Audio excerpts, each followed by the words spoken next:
Hi everyone. అనుకోని పెళ్ళి part 11. గమనిక: ఈ పాత్రలు నటులకు సంబంధించినవి కావు. ఇది కేవలం కల్పిత ప్రయోజనం కోసం మాత్రమే. ఏదైనా తప్పులు ఉంటే క్షమించండి. రియా ఉత్సాహంగా ఒక ప్లేట్ పోహా తీసుకుని వచ్చి మాన్వి ప్లేస్ ముందు పెట్టింది. ఇది నేను చేశాను అన్నయ్య, ముఖ్యంగా వదిన కోసం అని చెప్పి తిరిగి వంటగదిలోకి హమ్ చేసుకుంటూ వెళ్ళిపోయింది రియా. ఆ ఇంట్లో ఎవరూ పోహా తినరు. ఆ విషయం రేయాన్ష్కి బాగా తెలుసు. కాబట్టి ఇది పూర్తిగా మాన్వి కోసం మాత్రమే. అదే సమయంలో రేయాన్ష్ తలలో ఒక చిన్నపాటి చిలిపి ఆలోచన వచ్చింది. అవగాహన లేకుండా రేయాన్ష్ ప్లేట్ తీసుకుని పోహా మీద ఎర్ర మిర్చి పొడి ఉదారంగా పోసి బాగా కలిపాడు. తన చేతుల్లో తయారైన ఫలితాన్ని చూసి రేయాన్ష్ పెదవులపై ఒక కొంటె చిరునవ్వు మెరిసింది. మాన్వి అది తింటే వచ్చే రియాక్షన్ను ఊహించుకోవడమే రేయాన్ష్కు చాలా సరదాగా అనిపించింది. కొంచెం సేపటికి చాచూ కిందకి వచ్చి రేయాన్ష్కి శుభోదయం చెప్పారు. కొద్ది కొద్దిగా అందరూ డైనింగ్ రూమ్కి చేరుకున్నారు. రియా గర్వంగా చేతులు చప్పట్లు కొడుతూ ఈరోజు వదిన కోసం పోహా చేశాను అని ప్రకటించింది. రేయాన్ష్ తండ్రి రియాను ప్రశంసించారు. ధర్మ మాత్రం వెంటనే ఆట పట్టిస్తూ, వదిన రియా చేసినది తినడం కంటే ఆకలితో ఉండడం మంచిది అని ఆట పట్టించాడు ధర్మ. గది ఒక్కసారిగా నవ్వులతో మార్మోగింది. రియా నాటకీయంగా స్పందించింది. ధర్మ అన్నయ్య, నన్ను అవమానించడం ఆపు అని గట్టిగా చెప్పింది రియా. రాజ్ కూడా సరదాగా, ఓహో ఆగు వదిన, ముందుగా అంబులెన్స్కు కాల్ చేస్తాను అని జోక్ చేశాడు. మరింత నవ్వులు వచ్చాయి కుటుంబంలో. రియా చిరాకు పడుతూ, డాడీ వీళ్ళిద్దరినీ చూడండి అని ఫిర్యాదు చేసింది. పాప ఒక్కసారిగా ధర్మ్ను మరియు రాజ్ వైపు చూడగానే వారు వెంటనే సీరియస్గా కూర్చున్నట్లు నటించారు. అందరి దృష్టి మాన్వి వైపు వెళ్ళింది. వదిన తిను, ఎలా ఉందో చెప్పు అని రియా ఉత్సాహంగా అడిగింది.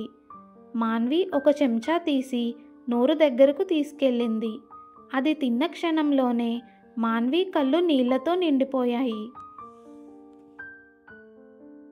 రేయాన్ష్ చిల్లీ పౌడర్ కలపడం వల్ల మసాలా బాగా తగిలినట్లు స్పష్టంగా అనిపిస్తోంది మాన్వికు. అయినప్పటికీ మాన్వి ప్రశాంతంగా ఉండడానికి శ్రమించింది. ఎలా ఉంది బేటా అని అమ్మ హాయిగా అడిగింది. మాన్వి బలవంతంగా చిరునవ్వుతో, చాలా చాలా బాగుంది, నేను ప్రతిరోజు ఇదే తినగలను అని చెప్పింది మాన్వి. మాన్వి తరువాత నిశ్శబ్దంగా తినడం కొనసాగించింది.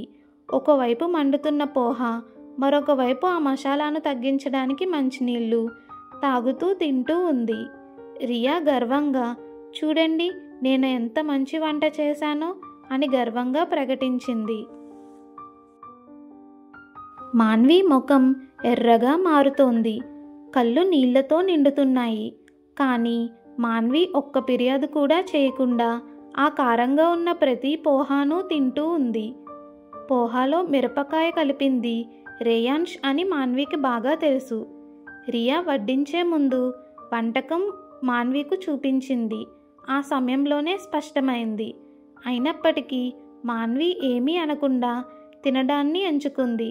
ఎందుకంటే రియా భావాలను బాధ పెట్టడం మాన్వికి ఇష్టం లేదు. మాన్వి చూపు అనుకోకుండా రేయాన్ష్ వైపు మళ్ళింది. రేయాన్ష్ తన అల్పాహారాన్ని సంతృప్తికరమైన చిరునవ్వుతో వేలాడిస్తూ తింటూ ఉన్నాడు. వారి కళ్ళు కలుసుకున్నప్పుడు రేయాన్ష్ కనుబొమ్మలను పైకెత్తి ఏదో విధంగా మాన్విను ప్రతిస్పందన కోసం సవాలు చేస్తున్నట్లు కనిపించాడు. మాన్వి అయితే బదులుగా రేయాన్ష్కు మృదువైన చిరునవ్వు ఇచ్చింది.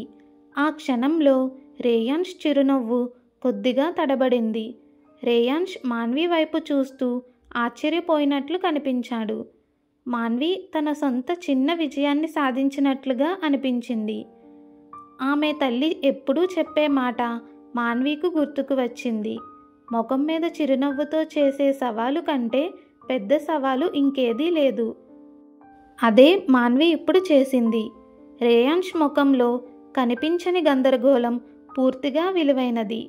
రేయాన్స్ ఆశించిందేమిటో స్పష్టంగా కనిపించింది. మాన్వి ఏడవడం, ఫిర్యాదు చేయడం, కోపగించుకోవడం ఇవి ఆశించాడు రేయాన్స్. కానీ మాన్వి రేయాన్స్కి అన్నీ ఆశించిన వాటికి పూర్తి విరుద్ధంగా వ్యవహరించింది. అల్పాహారం తర్వాత అందరూ తమ పనులకు బయలుదేరారు. కొద్దిసేపటి తర్వాత రేయాన్స్ తల్లి మెల్లగా మాన్వి దగ్గరకు వచ్చి చిన్న టాబ్లెట్ను చేతిలో పెట్టింది. మాన్వి అయోమయంతో చూసింది. ఇది దేనికి మా అని అడిగింది. ఆమె తన తలను నిమురుతూ నుదుటిపై ముద్దు పెట్టుకుని మృదువుగా ఇలా అన్నది, నొప్పి తగ్గడానికి బంగారం. రేయాన్స్ నీ పోహాలో మిరపకాయ కలిపాడు కదా అని మృదువుగా చెప్పింది రేయాన్స్ తల్లి. మాన్వి చిన్నగా నవ్వుతూ, రేయాన్స్ టీవీ సీరియల్స్లో అత్తగారిలాగా ఉంటాడు. ఆయన ప్రతి చర్య అలాగే ఉంది అని అతి తేలికగా జోక్ చేసింది మాన్వి. రేయాన్స్ తల్లి నవ్వుతూ కన్నీళ్లు తుడుచుకుంది. ఈరోజు సాయంత్రం వచ్చే వరకు వేచి చూడు, రేయాన్స్కి పాఠం నేర్పిస్తాను అని ఉల్లాసమైన కోపంతో చెప్పింది రేయాన్స్ తల్లి. రేయాన్స్ ఆఫీసులో రాహుల్ ఇచ్చిన ఫైల్ను తెరవగానే రేయాన్స్ ముఖం మారిపోయింది. ఆ ఫైల్లో మాన్వి యొక్క గతం, మాన్వి తల్లిదండ్రుల నిర్లక్ష్యం, వారి నియంత్రణ, మాన్విను ఈ వివాహంలో ఎలా బలవంతం చేయడం మరియు మాన్వి అక్క స్వేచ్ఛ కోసం పారిపోవడం అన్నీ వాస్తవాలుగా కనిపించాయి ఆ ఫైల్లో.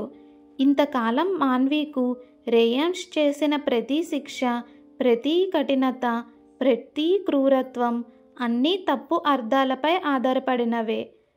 అది అర్థం చేసుకున్నాడు రేయాన్స్ ఇప్పుడు.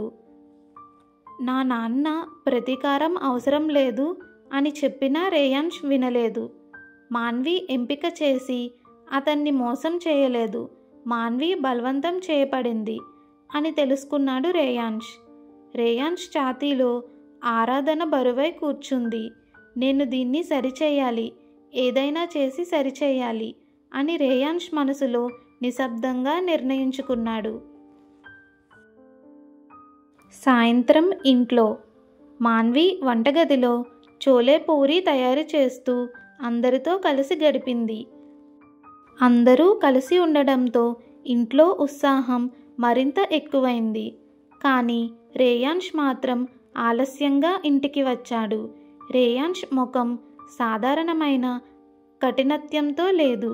కళ్ళలో బరువు, పశ్చాత్తాపం, గందరగోళం, ఏదో మార్పు స్పష్టంగా కనిపిస్తుంది. రాజ్ రేయాన్స్ను లేట్ అయిందేంటన్నయ్య అని అడిగాడు.